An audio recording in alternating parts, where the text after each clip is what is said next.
the people you open up to ask, "Who are you?" what would your answer be? Would you say you are what you do or your current role at the moment?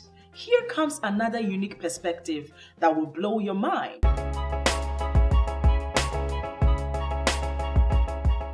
Hi everyone, this is Taking Steps with Marian. Hope you are good. If you're not, cheer up. No one is perfect, but in everything we do, let's learn by taking steps to improve our lives. If the people you open up to ask, "Who are you?"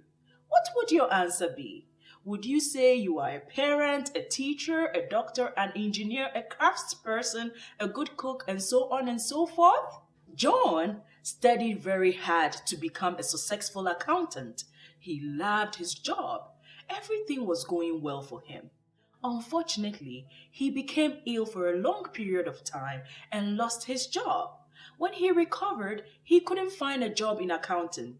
He was so devastated. He kept telling people his life was over and being an accountant is all he knew how to do.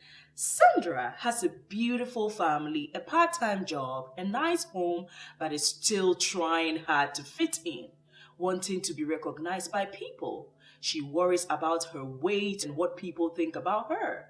When her husband talks to ladies in the neighborhood or wherever they go, her heart beats fast out of jealousy.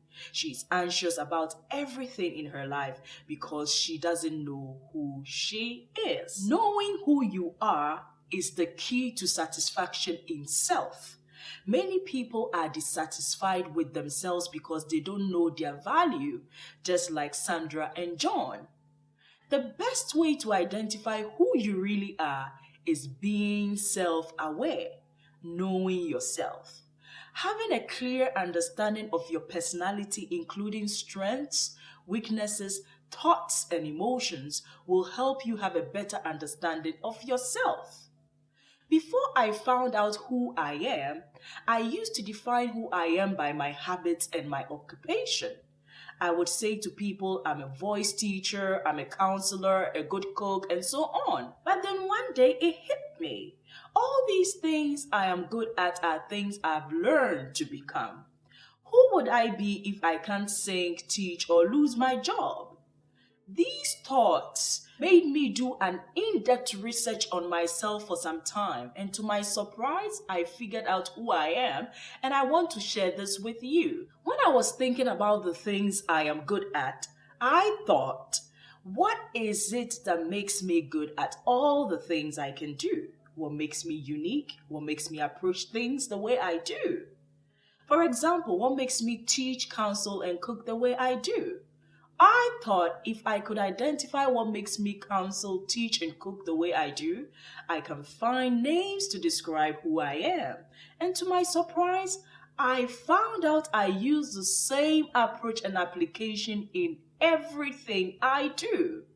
I found out I am an observer, I'm curious, I ask a lot of whys and hows because it helps me identify what I need to do and explore. Just to name a few.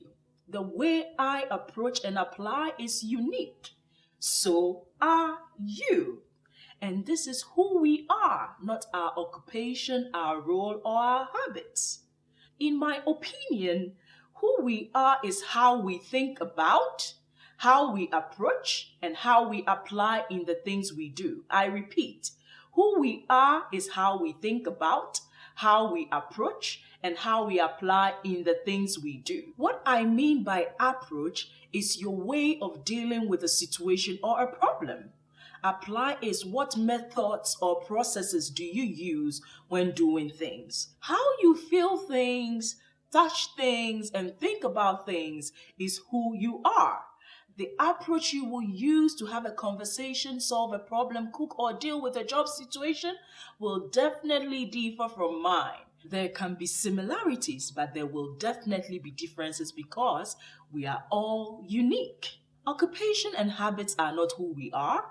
Who we are is ingrained in us. It doesn't change. It is at our core. Important point. Being self-aware reveals the things ingrained in you. and it takes away the anxiousness of trying to fit in, just like Sandra, who has a beautiful family, a part-time job, and a nice home, but still looking for approval to feel relevant. I will talk about how to become relevant in another episode. If you don't know who you are, you feel irrelevant. John thought he is his occupation, and he is right to some extent because we go to school to learn to become. No one tells us that going to school is supposed to further who we are and who we want to be. Many people think studying this course or that course, joining a clique or a club will help them figure out who they are. Who you are is how you think about, how you approach, and how you apply. You are not limited to the things you choose to do or study to become. If you lose your job or find yourself back at square one, you are still who you are. You can choose to do or become again. Who you are is ingrained in you. Parents, observe your children. Observe how they think about, how they apply, and how they approach. Make them aware of who they are and help them further who they are in everything they do. Figuring out who your children are prevents thinking one child is better than the other. We are all different and the differences complement each other. Everyone's thinking, approach, and application are different. Figuring out who you are prevents comparison as well. Learning to know yourself leads to happiness, fulfillment, confidence, doing what you love to do, and a lot more. Why do you think it's hard for people to get to know themselves?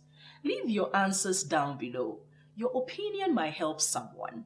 In next week's episode, I will talk about 5 key steps that will help you identify who you are. So don't miss out. Subscribe right now, like, and don't forget to click the notification bell for new videos every week. Share this video with family and friends. Thanks for watching. See you next week. Bye!